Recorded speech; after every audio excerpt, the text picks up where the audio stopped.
L'apoptose, c'est la mort génétiquement programmée des cellules. Mais à côté de cette notion, il y a une toute autre notion similaire, la nécrose. C'est aussi la mort des cellules, mais une mort cellulaire associée aux maladies. C'est-à-dire qu'il y a un poison ou un agent infectieux qui va léser la membrane plasmique de la cellule va gonfler, sa membrane finira par se rompre. Du coup, les enzymes toxiques contenues à l'intérieur de la cellule seront libérées dans l'espace environnant et iront intoxiquer, tuer les cellules voisines. S'ensuivront des réactions inflammatoires et bien d'autres réactions encore. C'est ça la nécrose.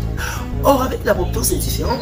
L'apoptose, qui est la mort génétiquement programmée de la cellule, est plutôt rapide et discrète surtout. C'est-à-dire que la cellule qui commence à mourir s'isole, elle s'éloigne des autres cellules et commence à se désintégrer en toute discrétion. Dans un premier temps, son noyau se condense puis se fragmente. Ses gènes, ses chromosomes se fragmentent également en petits morceaux. Ensuite, le cytoplasme se divise en deux en formant deux baryonnettes qui sont par la suite ingérées par les cellules voisines, notamment les macrophages.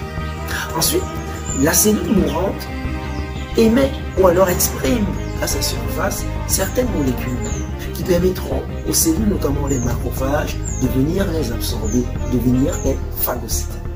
Voilà l'apoptose, phénomène rapide et discret, pas de réaction inflammatoire, contrairement à ce qu'on a vu au niveau de la nécrose. Donc voilà la principale différence, ou voilà la différence qui existe entre ces deux notions similaires, la nécrose et l'apoptose.